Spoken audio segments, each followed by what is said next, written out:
Hi, my name is Dr. Maeva Clark, and I help mothers, families, and caregivers of neurodivergent children find emotional support without burnout while they guide their children to meaningful relationships where they are celebrated and not just tolerated. Are you experiencing burnout? Do you know what burnout is? Do you know what it feels like to be burnout? Well, I'm going to go over some things with you today. So, if you're feeling exhausted, either physically, mentally, or emotionally, because you're always on go, you're always there for everybody else, you're taking very little breaks and taking very little time out for yourself. If that's you, then you could be experiencing burnout or on your way to experiencing burnout. If you feel guilty, do you find yourself feeling guilty because you don't think you're enough? You don't think you're doing enough for your child? If so, it could be because you're comparing them to neurotypical children. And that's not good. That could help you feel like you're not doing enough because you want them to be what one of your other children are doing or being or who they are or someone else's child. Don't do that. That could cause you to feel burnout. How about this? You're feeling lonely. No one gets you. They don't understand you. Your family, your friends, they don't get what you're going through. They don't understand what you're dealing with. Could that be you? Could you be feeling those things? If so, you could be feeling burnout. Fear or anxiety. Do you fear what's going to happen to your child? What their future entails? What are they going to do if something happens to you? If so, that fear could be causing you to feel burnout. How about overwhelm? Are you overwhelmed with all the meetings, the IEP meetings, the school meetings in general, the doctor's appointments? Are you feeling overwhelmed because you have all these things to do? You're trying to figure out the pieces. You're trying to figure out what's going on. Is that you?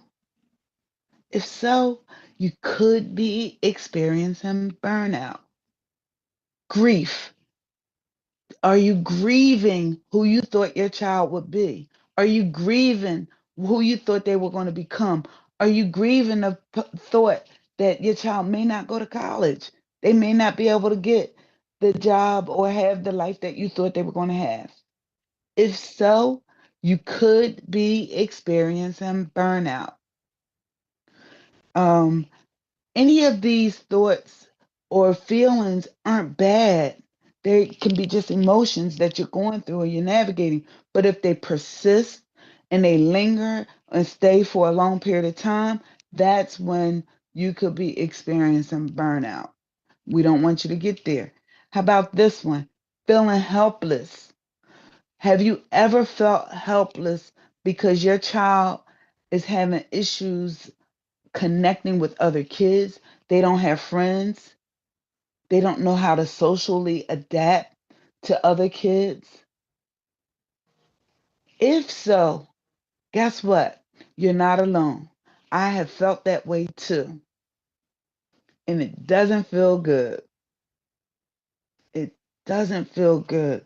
My son Chris was about 2 years behind his peers emotionally and socially. And when he tried to engage in conversation and he was excited, he tended to stutter. And this put him even further behind his peers in a conversation. That was very challenging for me to watch.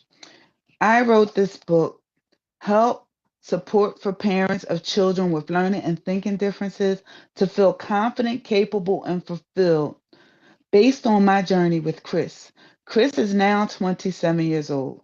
I wrote this book when he was 25. I told stories and experiences that I went through with him and that we navigated as a family. And that wasn't where I left it. I did a literature review. There are over 100 references in this book because I wanted to know what the experts said so I could really be a support to parents, caregivers, and families about how to navigate life with their children and particularly with their neurodivergent child. And what did we do? How did we get through it? And how I can offer you hope and suggestions for what you can do. You can read what I did, you can read the experts, and then come up with your own plan. Well, I'm going to read a little bit about my chapter on social cues because this is a moment where I felt helpless and I want to give you hope. Okay. Chris had a difficult time picking up on social cues in both elementary and middle school. He couldn't read the body language of his peers, or he ignored their body language completely. This is when things started to shift. That resilient, happy, confident guy we had seen in elementary school started to fade when he went to middle school. We were losing him. It became harder and harder for Chris to tell himself that he belonged when others made him feel like he did not. It seemed like the more kids didn't want to play with him or be near him, the more Chris wanted to be their friend. This broke my heart over and over again. I truly hated seeing Chris subject himself to their rejection. He was worth so much more, and he deserved genuine friendships. It seemed impossible for Chris Sr. and me to get Chris to understand his self worth and his own value at that time. It seemed that Chris would rather have negative attention over no attention. He would rather kids be mean and say unkind words to him than to not talk to him at all. I tried to get Chris to see that he deserved better treatment and he was worth more than what he accepted. Chris has always been a kind soul. He would do anything for anyone who showed him attention and who considered him a friend, whom he considered a friend, even if they were using him to get what they wanted from him. This was a very difficult balancing act. I often wondered how I could teach my son to be kind, but not too kind.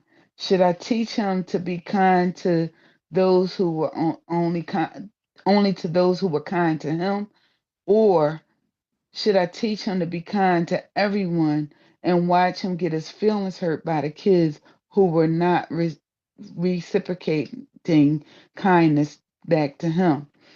I wish Chris's teachers would have helped more than they did. I wish there was something in place at school that taught children to value themselves and believe in themselves. I wish there was some place for me to turn to that would have helped me drive home the importance of self respect, self confidence, self esteem, and what it means to be a true friend.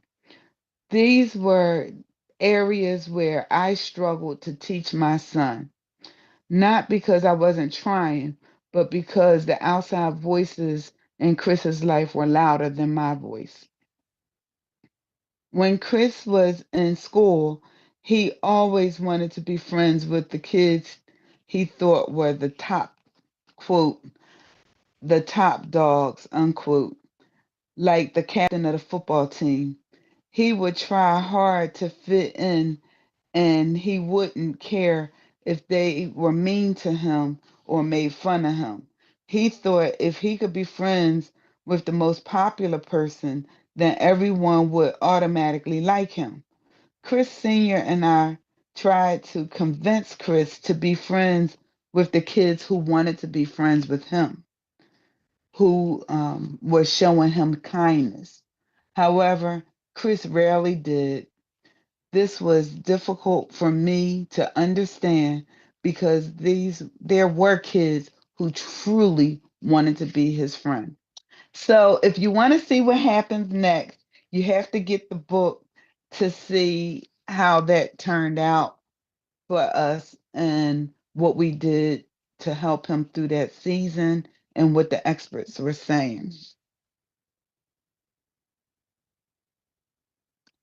Do you want to know what some solutions are if you are trying to help your child navigate friendships, but you're starting to feel a little burnout?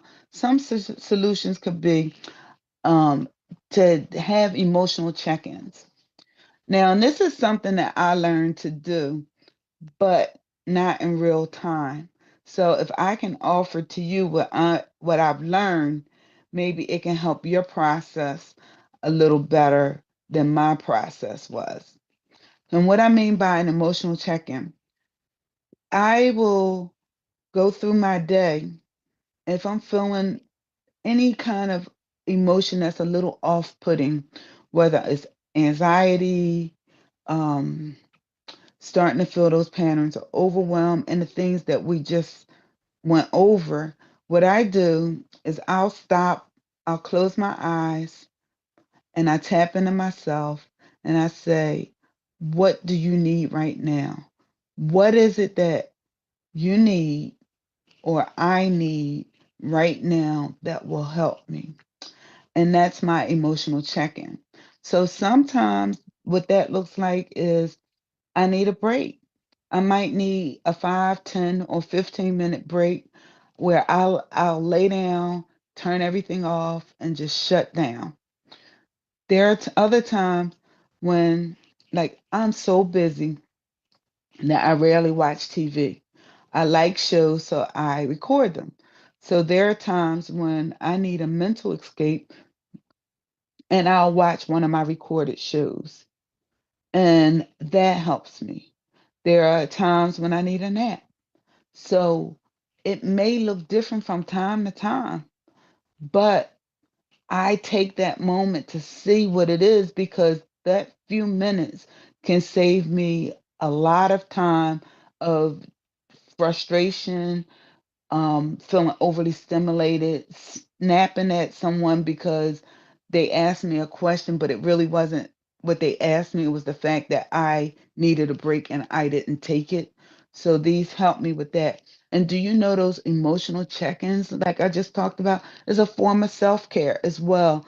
It's protecting your sanity and your mindset. Having simple, structured routines. If you have a younger child or a child that's on a schedule, maybe you put yourself on a schedule as well.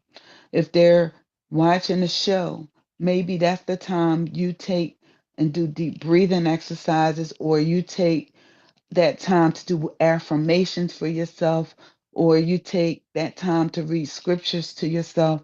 You do something that's going to reset you in that moment, but do it on a routine. Don't wait for yourself to start feeling overwhelmed. And these little self care strategies I gave you, they don't take a lot of time and they don't cost a lot of money. You don't have to have money to protect your peace, to protect your mindset, to protect your being.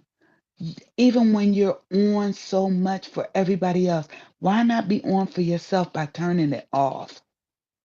Turn it off for 5 or 10 minutes. Say those affirmations. Feel good. Tell yourself the truths that God said about you. And if you're not sure what they are, look them up. Look up God promises towards his children and his people and repeat those to yourself. You can get tools to help you advocate for your child for these meetings, when they have IEP meetings, when you have doctor's appointments. If you're not sure what to ask, reach out to the community, your community of network and if you don't have community, come join me. Let me help you. Let me support you through this. Ask me questions so I can give you questions to ask your doctor, to ask your team. Come see me. It's okay. Um, Join a community without judgment. If you are looking for that community, join me. I have Mothers of Exceptional Kids where we meet virtually once a month, every first Tuesday from 8 to 9 p.m. Eastern Standard Time or Eastern Daylight Time. And show up. Show up so we can love on you, so you could just hear us tell our stories, hear us pour from the heart, so you could feel connected, so you could feel that you're not alone, so you could ask those questions. What do I take to a meeting? What do I do? Who do I ask? How do I find a special education advocate in my town, in my city, in my township? How do I find a special education attorney that can help me if you need the help? So, if you don't know what to do, you're feeling by yourself, you're feeling like you're losing hope, losing belief in you, here's what I want to tell you to do: borrow somebody else's belief, something that someone else told you, borrow it and hold on to that until you can believe for yourself, in yourself. You know how I know that? Because I had to do it. When I was navigating that space, I went through a period where I felt alone. I felt nobody understood me. I wasn't even understanding myself. And someone told me how much they believed in me and what I could do. And I had to borrow their faith until I could build my own faith up in me. And I spoke about that in my book, Levels of Faith.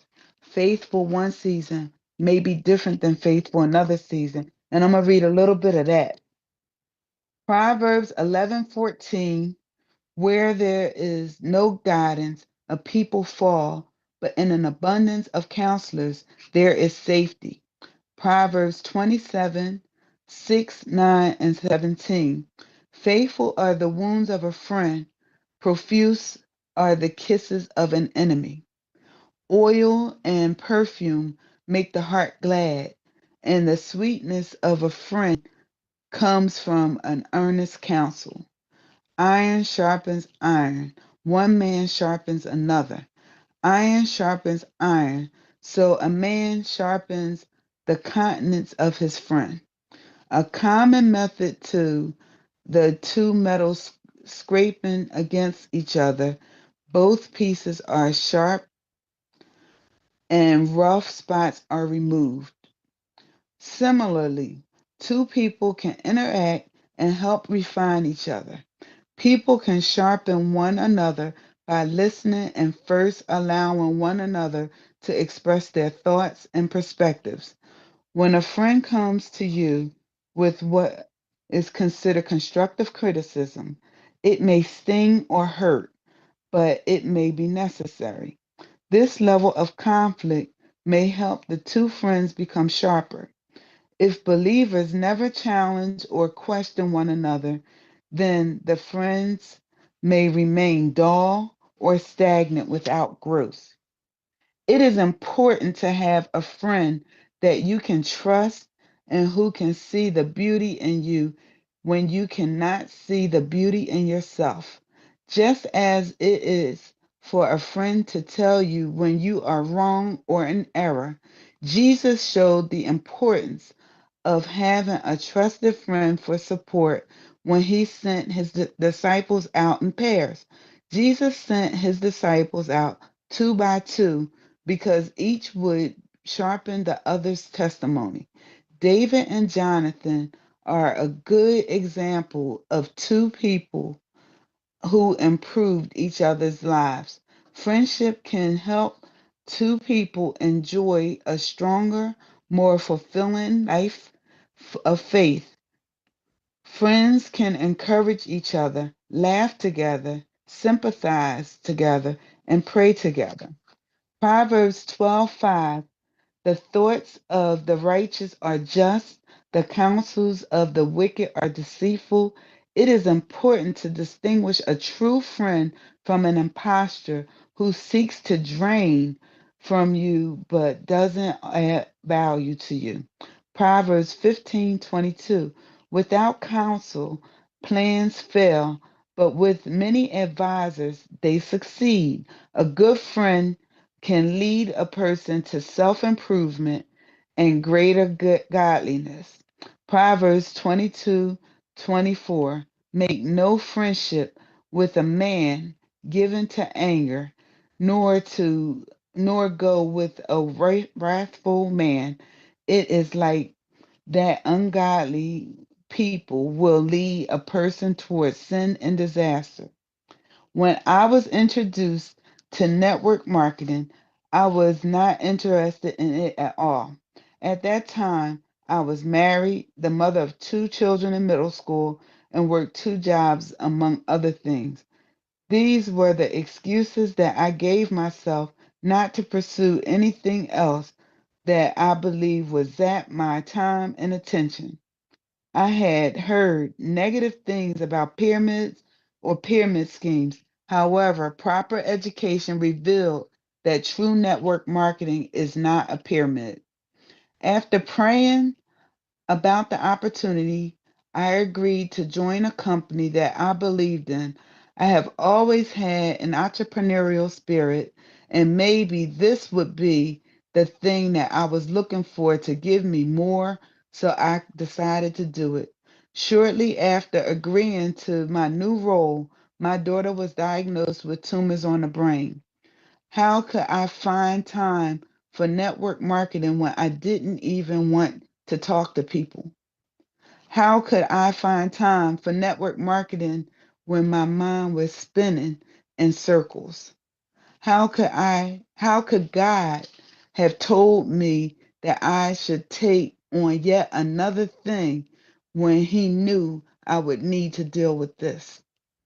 Why would God give me more if he knew that I would be faced with additional challenges that would suggest that I needed less? These are some of the thoughts that entered my mind. So, if you want to know the rest of that story, you have to get the book and see what happened and how I navigated that space and what level of faith I needed to make it through that season. So, I have a support group called Mothers of Exceptional Kids, and you can download my free ebook, The 5 Secrets to Emotionally Support Your Child with Learning Differences Without Burning Out. You can download that free book by going to mothersofexceptionalkids.com. You can also um, connect with us that way, and we can have you a part of our community. And when you come with me, I will help you um, find your routine practices. I will help you find yourself check-in, to do journals, to do writings and things. I will help you feel that virtual hug that you may need from being a part of MOEK, where we can love up on you and just support you. I can help you further identify things you can do for self care. Now, one of the things, like I said, that's really important to me is supporting you as you try to figure out how to support your child to build these meaningful relationships where they are celebrated and not just tolerated. That's important to me because it took me a very, very long time to get Chris to believe in himself and to be self confident and to realize he deserved more. And how I want to do that with you is to help you build this community where maybe even your children can meet online and meet each other, and we can have events where we all come together in person and just celebrate one another. And I want to provide you with tools that you can use to help your child, like such as you can go over things to say in a conversation so they know how to start a conversation with a peer, or you can role play. If they say this, then you say that, and different things like that. Well, I hope you enjoyed today. Um, Me sharing a little bit more about my story, what it is that I do, and who I am, and how I want to serve and connect with you on your journey so you never feel alone, so you never feel unsupported, so you know that someone gets you, someone who cares, someone who's been there before, someone who has done that. Again, I help mothers, families, and caregivers of neurodivergent children find emotional support without burning out while they guide their children to meaningful friendships where they are celebrated and not just tolerated. Thank you, and until the next time, take care. Bye.